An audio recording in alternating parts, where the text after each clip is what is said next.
If you bought a Nintendo Switch 2 hoping for hundreds of exclusive games every month featuring AI thumbnails and anime girls with water balloons strapped to their chests, I've got some bad news. As Warframe developer Digital Extremes revealed recently, they still don't have a Switch 2 dev kit.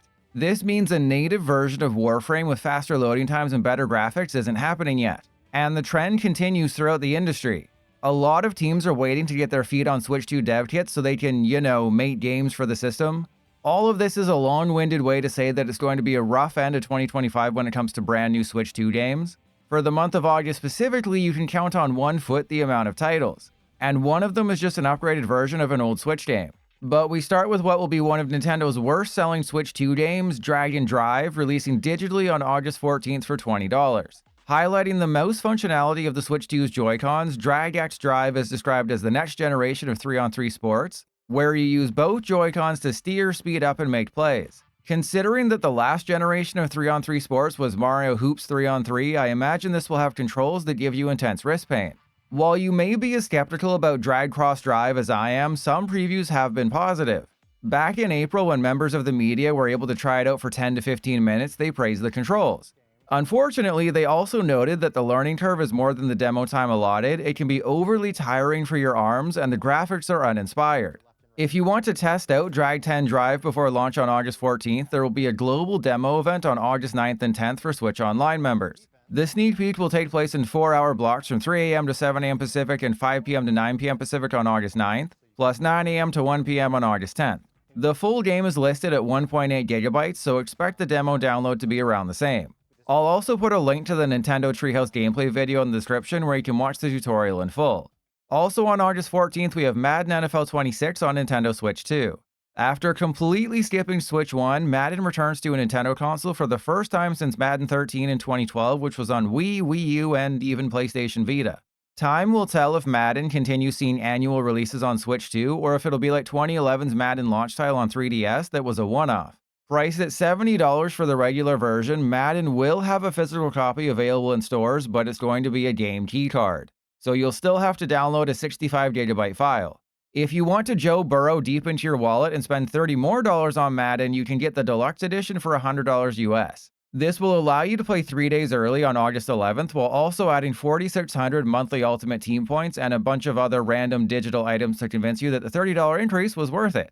Along with plenty of microtransactions, Madden NFL 26 on Switch 2 has, according to the buzzword-filled description, a new AI-powered machine learning system to convert thousands of plays from nearly a decade of real NFL data into more explosive gameplay. With new player-specific traits, authentic playstyles, and adaptive counters that match on-field tendencies and strategies of NFL quarterbacks and coaches. You'll also find something called football weather, which will offer up things like fog, heavy snow, and rain, all impacting gameplay. In terms of previews for the Switch 2 version, GameSpot said it didn't suck. And aside from a graphical downgrade compared to PS5, it felt like a console Madden game without any compromises.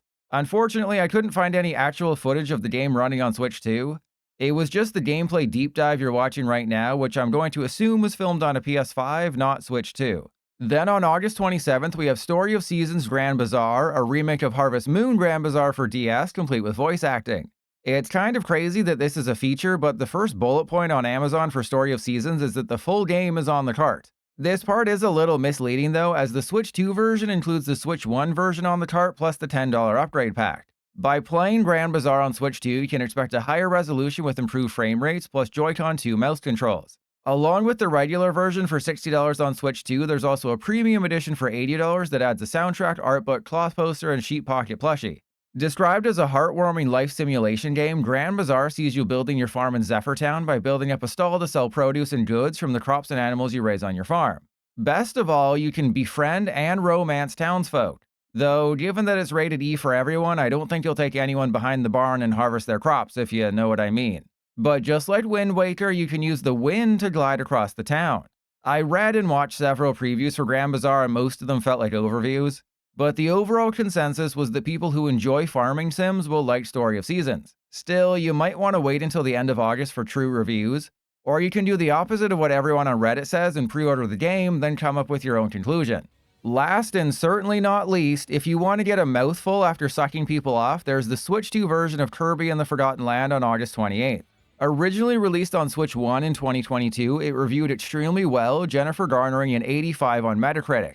If you already bought Kirby and haven't sold your copy, the Switch 2 upgrade pack is $20 and includes enhanced resolution and frame rates plus the Star-Crossed World content. Otherwise, the Switch 2 version is $80 and includes the Switch 1 game on cart plus the Switch 2 upgrade pack. According to Nintendo, Star-Crossed World sees the world getting struck by a powerful meteor, and Kirby must use his abilities, including all new mouthful modes, to clear a trail through uncharted territory in this exciting adventure.